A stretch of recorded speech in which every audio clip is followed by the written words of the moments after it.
what's going on, y'all? What's going on, all my famous motherfuckers out there about to tune in, tap in, and watch this. This your boy Ajamou Butler, aka Brother Hilda Hood. I am the founder of Hilda Hood Milwaukee. I'm a 4-time children's book author, a student, I'm a father, I'm a brother, a community activist, if you will, a lecturer, and so many more titles, man. I juggle so many damn hats out here in the community, man. I love it though, but you know, we talking about that 10th annual Hilda Hood this year and just everything that has led up, you know, to this big moment that we about to celebrate coming up, man.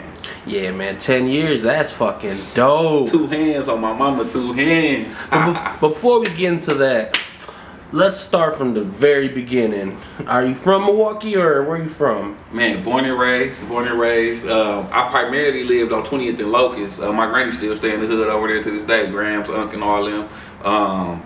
But on my mama's side of the things, you know, poverty had us bouncing around a lot. That we stayed on the east side. We stayed in Brown Deer. We stayed, you know, on Burleigh, on Hampton. We stayed, you know, kind of somewhere everywhere. Just dealing with that poverty thing growing up. But you know, people be asking me where I'm from or what hood I'm from, if you will. And I'm from every corner of this motherfucking call Milwaukee. I swear to God, I am. You know. And then what high school did you go to? I went to a couple different high schools, but I graduated from King. I did my last 2 years of high school in that King and graduated in 2009.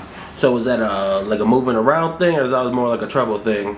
More of a moving around type thing. More of a moving around. I wasn't too bad of a kid growing up. I wasn't into this shit. So what were you like? Let's say 16-year-old. 16. So maybe it's somewhere on the north side, east side. Yeah. What's a normal week look like then? 16. Let's see. I think I was a sophomore in high school at that point. Maybe even a junior. I might have been a junior or so. Sophomore. We're gonna say sophomore, whatever. But I don't know, man. I started trying to sell and smoke weed a little bit then back in, you know, high school. My grades was always decent. I think I always did good at, you know, being academically present in school, if you will. And I think as a grown man, like, it makes sense. Like, damn, okay, I was always, you know, on top of my book game. And now as an adult, again, I see it manifesting itself. But I don't know, man. I was a square back then. I ain't gonna lie. Like, my life wasn't exciting by far. But what were you into though? Like, what kind of things did you like to do? I was always into martial arts. Okay. I was always into so you got the hands, is what you're saying. Like hands, elbows, feet, however you want to there you go. Knees, however you want to phrase it. But I'm always was into martial arts in high school. And that's about it. I swear to God, man. In high school, I just had a very normal life, like a very routine. You know what I'm saying? Like, I think it wasn't until I graduated high school and went to college for a year that life started to kind of mold itself around me and shape itself. I ended up going to UW Green Bay. Okay. That was the only college I applied to. Only one. They accepted me. How old are you? I'm 30. Okay. I'm 30, about to be 30 fun. You dig? But I went to UW Green Bay. That was a whole horrible experience, I guess, you know. Well, that's why I asked your age, because, you know, I'm on night and shit, so I go to the res out there a lot. I shoot a lot out there. Okay. If you're a person of our colors, you know, red and black, Green Bay is... That's your favorite place. You know what I'm saying? You know what I'm saying? For real though, and it was an experience. You know, I come from the ghetto, so going up there, as to where I was a minority once I went up there, you know, I was dealing with, you know, to be blunt, white folks who never seen black people damn near interacted with us, or they only know Negroes from rap videos and BET and, you know, soap opera, Desperate Housewives, all of this shit. So it was a hell of an experience. It was a culture shock for me, to say the least. So. How did that then? You ended up just leaving and not going through the college like life anymore? Or it just wasn't the move? It wasn't the angle for me. What did you go for? Maybe like business or some shit. I think like business, and then I played with psychology a little bit, but I only did that 1 year, so. And I fucked off that time. I left there with like less than a 1 point GPA. This ain't nothing I'm bragging on. It's all in the story. No, you know what I'm saying? Talking about? It's telling you all in the story. Yeah. Because I feel like you've been around, but I try to look up some interviews. I don't really find that much on YouTube. So somebody got to tell the legend, the history. You know what I'm saying? That's good. Got to have that out here. That's good. So then, where did you go after college then? What did life look like for you then? Because I think the first time I met you was 5-6 years ago at I don't want to say it was a poetry show, but you were for sure doing your spoken word. It was on the hip hop scene. It was at the Uptowner on the east side. Yeah. After Green Bay, I came back to Milwaukee, you know, we'll say the summer of 2010 or so that was. And I met my son's mother that year actually. And damn near by December, late December, I'm getting a text message early January that she, pregnant and shit. And again, that's when life took another very pivotal, point. I was there just trying to recover, from my experience at UW Green Bay, kind of falling on my face, crawling in the dark and things, still not really knowing what path I want to go in life. I'm unemployed and shit like that. Like I said, I met this beautiful, dope black woman, and less than 6-7 months later, procreation somehow found itself on the table. I mean, it's like that sometimes, though. You get caught up in a good thing, and then sometimes you multiply. Absolutely. Let me be clear. And those who know me, they know fatherhood. We didn't even talk about fatherhood, man. My son's mother is one of the dopest black women on this planet. You understand what I'm saying? You got a fairly good relationship. We have a phenomenal relationship. We have a great relationship. She married her husband. Okay. Me and him, we good with the co-parenting. Exactly. And they got a son. I always tell them, like, they carry the son for me. I'm like, that's my son. I love that little boy so much. So, our family unit, we grew. We had to get to where we at. You know what I'm saying? But no, of course, nothing like that's gonna come off bat. You know what I'm saying? I swear to God, it takes time. It takes patience, evolve, trial and error, type understanding. Ooh, that's good. That's good. Yes, sir. Yes, so, yes, sir. I ain't got no kids. So thank God, I'm not gonna struggle like take that. Your time. There's a few Milwaukee chicks out here that kind of make me not want to have kids. You know what I'm saying? Kids are a beautiful thing, though. I'm never gonna knock it. Absolutely. Ever. Absolutely. But got the right ground for it. So now you have a little one. Yeah.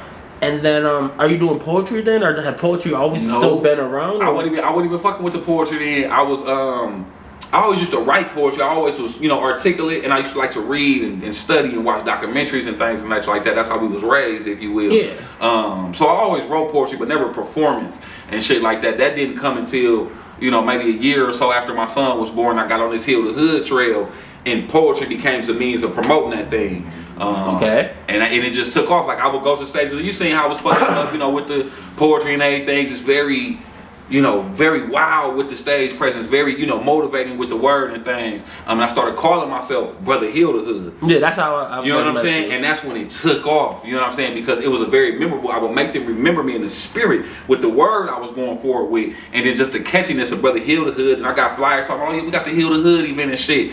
It was just a thing, you know what I'm saying? Yeah, I remember you shut down the Uptown, or there was no words being spoken while you was talking. I used to love that shit, man. No, that was like a real hip hop place. Shout out to the homie Croft, man, and Croft. You know what I'm saying? What's my homie who used to be on the ones and twos? He's still DJing now. Moses, my dog Moses. Yeah, shout out to the homie Moses. Yeah, man, that was like one of the first times I performed in Milwaukee. Was there? Word. Okay, that's just stomping ground for a lot of a lot of dope individuals, fans. Which is kind of sad that we don't like a lot of artists. I guess first coming out 21, 22, they don't really got a place like that. When I was first coming out, that shit's kind of important to the music scene or just all kind of creative scene in general. Yeah. And it was every week, if I'm correct. Every Sunday. Every Sunday that shit was fucking We talking about relentlessly though. It wasn't never an empty night in there. You know what I'm saying? I mean, like even like during the snowstorm, rain, like I promise you that. The patio was cracking in the back. You remember all that shit, man? Yeah, that was a great time in Milwaukee. I'm not gonna lie. I agree. Motherfuckers weren't fighting like that. Yeah. It was before the stolen car thing. Yeah, you can park your car in the east side. You know you're gonna get back to your car. Without a problem. Yep, that's a fact. That was a good time. That's a fact. Yeah. All right. So what did the first Hilda Hood festival look like? Oh man, to call it a festival, I mean it was right on the corner of First and Wright. We was over on the east side, and the one we doing this year, the 10th annual, we taking it back over there on First and Wright to the east, just as a commemorative, symbolic thing, if you will, full circle, if you will. But it was a very small thing, humble thing, bro. I didn't have no direction in this world. Like, I was broke, busted, and disgusted. Halfway between jobs and shit like this, no cars. Halfway calling myself a motivational speaker. One hand into damn near gang banging, one hand into trying to be a dad, one hand into trying to figure out this thing called Hilda Hood. And it never really started as a long-term vision. It didn't even really start as a block party or annual thing. I was working with a small group of people who I still vibe and jam with to this day. Bless their souls, man. I love them. But we was talking about bringing in a lecturer, man, to do some, to do an event and share some insight about just social justice and, all of this shit going on. But the prices was getting too high. You got your traveling costs, your speaker fee, blah, blah, blah. So I said, man, fuck all that. I'm like, let's redirect this money. Let's do us a little block party and shit. Let's call that shit Hilda Hood. And that shit just took off from there, man. They took off from there. So what made you pick First and Wright? Because my people, that's where my people who helped me started and shit, they was rooted right there on the corner of First and Right. They stayed in that house for years. I'm talking about years. We called it the East Piece.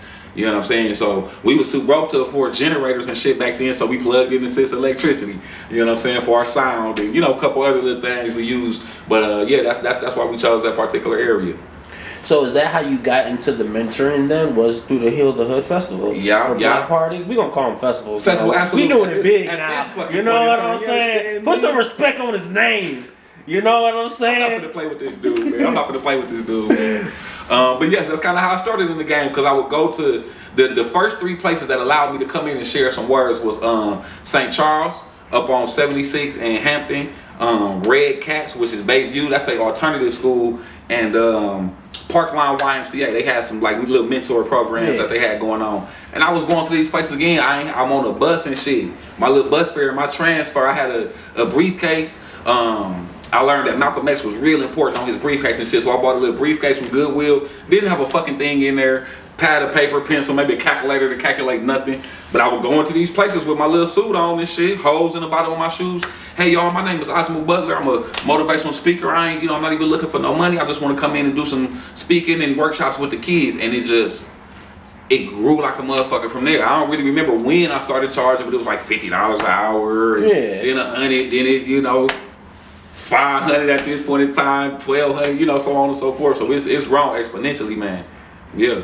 So and that led, because I know you have done some teaching stuff too, right? That's what I do, absolutely. I'm knee deep in the schools from La Crosse to Iowa. We've had partnerships all throughout Wisconsin. I have a curriculum. It's a creative writing curriculum called We Are Not Poets, We Are Messengers, right? And so we take this curriculum into the schools and we deal with social emotional expression.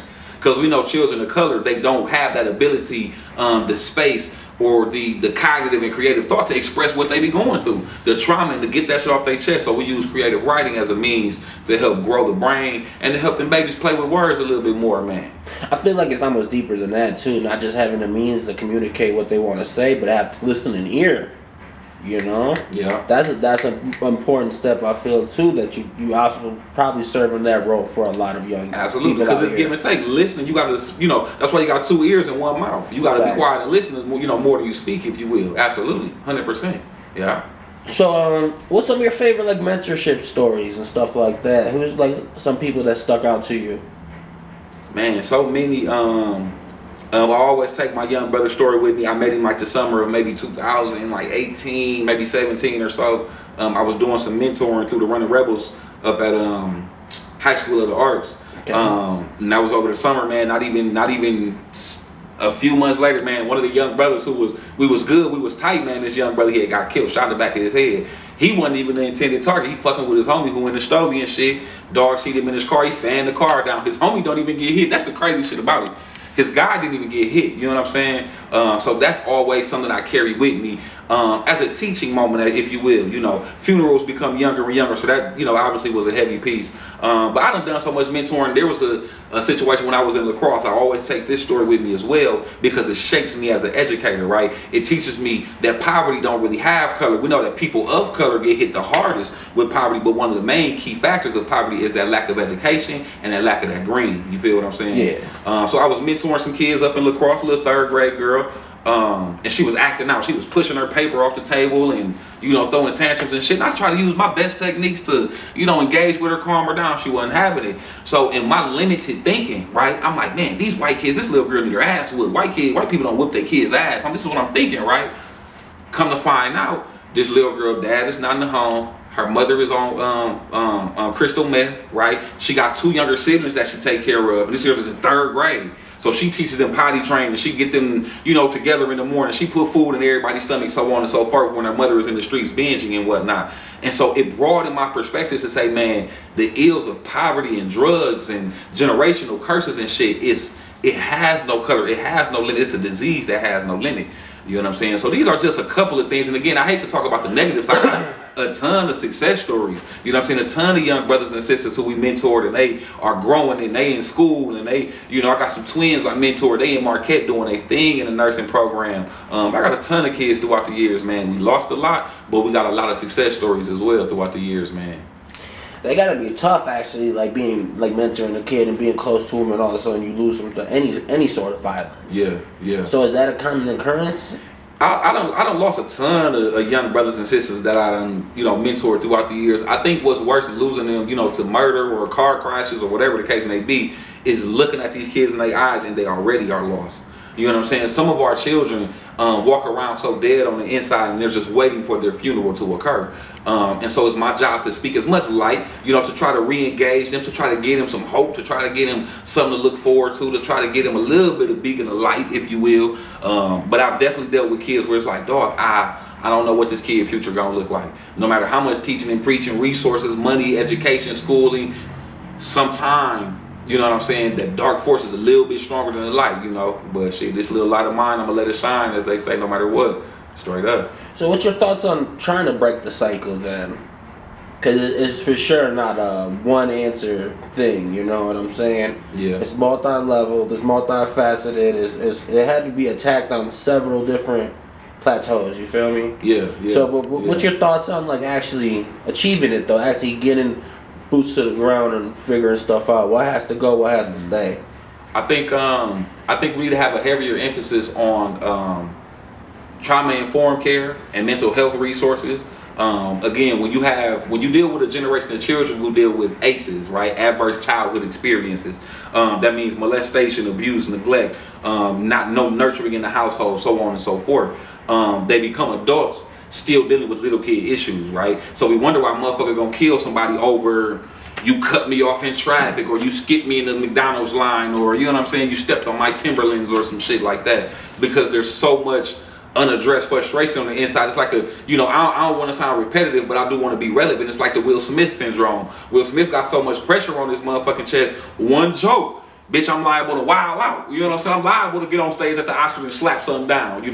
These young brothers, they ain't got the Oscars though, and instead of hands, they got pistols. You see what I'm saying? But it's the same thing. I'm dealing with so much, right? I've been made a mockery of, and I ain't here for the Will Smith conversation. I'm just using it as an example, if you will. But again, mental health, I think, is huge. I think we need a reforming of the educational system. We need to start teaching children how to cognitively and creatively think. Not teaching them what to think, but how to think. How to line things up. Okay, if A, then B, then C, then that means D, E, F, so on and so forth, right? It's like if then. When I was in school, we was taught, if this happens, then that occurs.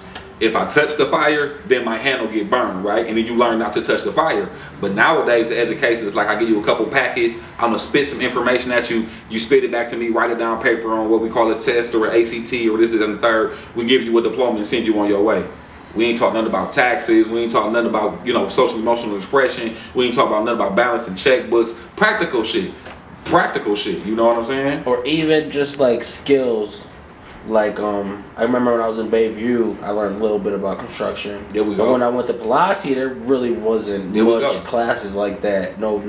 There was supposed to be a business-based school, but didn't have much of anything. Yeah. So it's just hard to move on, when you don't even have the basics. Facts. And we need those skilled trades. We got so many young brothers and sisters who they good with their hands, man. They can build a house if they got the proper, guidance and equipment, man. They can build a computer. That's why the STEM. That's why we really trying to push these brown and black babies to get into the STEM industry, science, technology, engineering, and math. Them industries is growing for sure. It's always gonna be cheese in them industries, and it take a certain type of brain to fuck with them industries. You know what I mean? For real. Yeah, I know I'm not a fit-in for them, so I like my camera work, you know what I'm saying? I ain't got the brain power needed for some of that. But I promise you, I mentor kids though who could take your camera apart, re-put that motherfucker back together in 10 minutes. With a blindfold on, I swear to God. I believe come from the ghetto, and they come from the ghetto, you know what I mean? For real.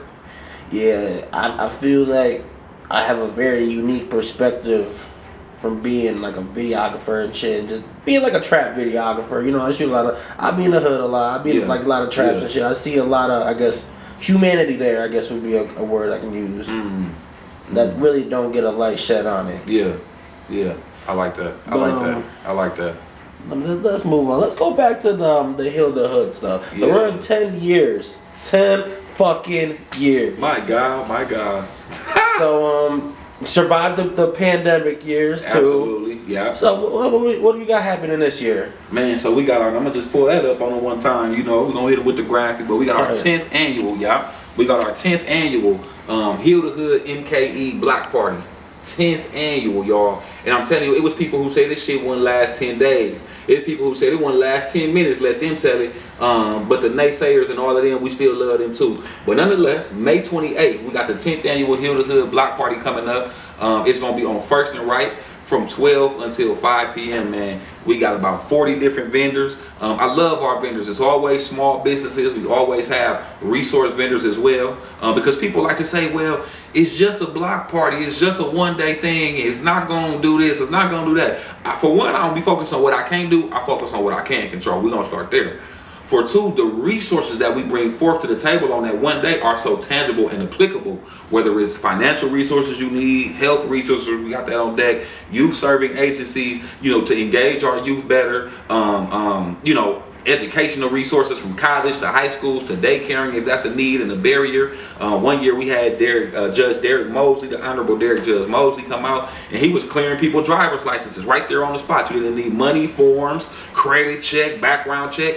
He cleared your license because that is a barrier for some people of color. We rack up tickets for whatever reason, may or may not be able to pay them off, suspension, so on and so forth. So we big on resources, but the entertainment gonna be intense. We got Homer Blow, Uncle Homer Blow on deck on the ones and twos. We got the Milwaukee Flyers tumbling team. We got some African drumming and dancing. We got Kid Rap Princess finna pull up with the pull up. There's gonna be some fire shit matter of fact, check out Kia's episode. That was earlier when I started these episodes, but make sure you tune into her. Yeah. We're gonna have her back soon too. Hey, shout out to Fam, man. Cuz doing big things out here, man. For real. Yeah, me and Kia been rocking for some years. That's sis. That's big sis. And you know where I met her at? On the scene. Yeah. Because she always working. She was always working. Yeah, straight up. Yeah. So 10 years though, so how do you feel about the growth in the festival? Or I guess from going from block party to festival, Absolutely. I love it. The first one we did on First and Right was a very humbling event. It was a very humbling experience.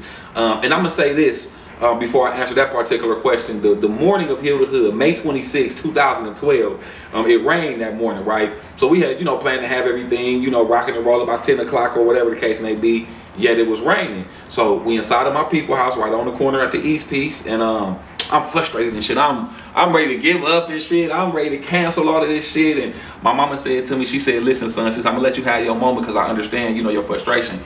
She said, but God is washing the grounds, man. She said, you talking about an event and shit like that. You're about to go forth on a journey and God is symbolically washing the grounds. You know what I'm saying? So have your moment. The sun will be out in a little bit. We checking the forecast and everything like that. And so that to me was a calling of the Father, of the Spirit, of the ancestors, of Mother Nature, who the fuck ever, the universe, Allah, Jesus, Jehovah, whatever that thing is that guides us all, that thing said to me, go forth and be mighty. So we had like 40, maybe 50 people, That was back in 2012. Last year, we had 1,500 in attendance. That's on paper. You know what I'm saying? That's on paper. We always do our free food and shit like that. And it's amazing. People believe in Hilda Hood when I don't be believing in Hilda Hood. I didn't even want to do this 10th annual one. I had personal things on my plate going on, my personal affairs that was just, taking away my zeal for the movement and taking away my attention, from the movement. But I called my people, I called my planning committee, my brother and my sister. I needed to bring them in closer to it and say, hey, I need you to help me run this thing. Can y'all take on these tasks and execute?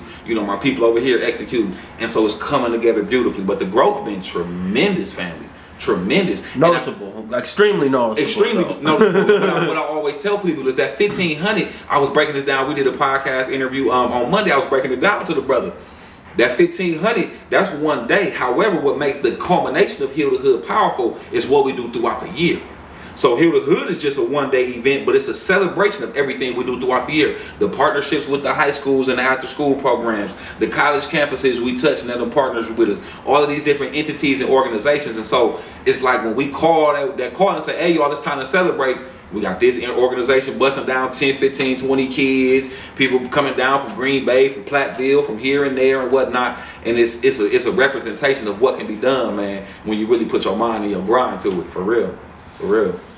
Yeah, it's getting quite impressive at this point. Yeah. So what do you think it'll take to get you like the huge sponsors in the city, like Cost Headphones or like the Brewing Company, stuff like that. How far away you think you're from that and getting that kind of sponsorship power? You know, I don't. So let me shout out to our sponsors, if I may. No, I'm not talking shit or nothing either. No, absolutely. But I just thought about it like, damn, you know, let me pay homage to those, you know what I'm saying, who do support the movement, if you will. And I want to say this, like, I ain't gonna talk no numbers and shit, but they pull up with the pull up. Our sponsors are something serious. But shout out to Secure World Security and Loss Prevention. Shout out to UW Platteville, University of Platteville, Wisconsin, the Milwaukee County. Shout out to the City of Milwaukee Office of Violence Prevention, 414 Life Milwaukee. Who else we got as a sponsor? Alderwoman Malele Cox, 6th District Alderwoman woman Malele Cox, and you know, together us all, we put our resources, our coin, our efforts, and our network, and we, you know, make that thing pop. So what do it take to get them bigger sponsors, if you will? Well, I mean, just like, I feel like calling them, we the type to kick in the door. But even then, though, I feel like you just be consistent with it. Eventually, they're gonna have to take notice. You know, eventually it'll be big to the point where they'll be almost called out for not participating, you know, because 1,500 people is a lot of motherfuckers, you know what I'm saying? That's not a little crowd of people. And we don't be, ain't no fights and shit like that. And especially if it's growing number each year, it's just like... Yeah, this year about to be ridiculous. This year if we hit 2,000, if we hit about 2,200, I'm gonna be a happy individual. I ain't gonna lie to you. Yeah. So, you know, I don't know what it'll take, man. I'm gonna do what's for me, you know. And those who want to take, the Bible teaches that when a person finds their ministry, they got 7,000 people attached to their ministry, right? So the supporters and the helpers of the movement and the ministry, they're gonna show themselves, and we gonna attach, and whoever else work with us, and those who don't, may God bless them. You dig? All right. So, what do you do when you feel overwhelmed? I'm a music head, so I zone out to some music immediately. I go to therapy. Nowadays it's been once a month. My work schedule been a little bit hectic and crazy, and I've been doing a little bit of traveling as well. But I try to go to therapy twice a month, every 2 weeks, and I've been doing that since about 2019. And that thing been, if I ain't have my therapist to just talk about shit I ain't talking to you about, I ain't talking to my mama, my woman, my family, I don't even talk to my niggas and them about the shit that I talk to my therapist about. And that is an extremely important part. Martial arts, I've been a part of that, like I said earlier, my whole life. So now as a man, especially I would say in the last 7 years, maybe 6 or 7 years, my understanding of the martial arts and how it benefits the whole man, not just the body of man, but the whole man, the mind, body, and soul type shit. And that's real as hell. So I done been on the mats and been able to relieve all type of pressure and stress, man. I done fucked myself up on the mats. I done, you know what I'm saying, been out there wrestling, run to the bathroom, throw up because I'm feeling all dizzy, take a little minute, gather my bearings, I'm getting right back on the mat, on my life, and I'm ready to eat. But it just do something to me. So those are my key elements. And I'm a very spiritual brother too. You know, it's not always about the ritual of prayer, or, you know, our Muslims brothers and sisters get down and do salah. But it's about recognizing God in all things. I don't believe in coincidences. I don't believe in good luck and shit like that. I believe in preparation, and I believe in God. Straight up.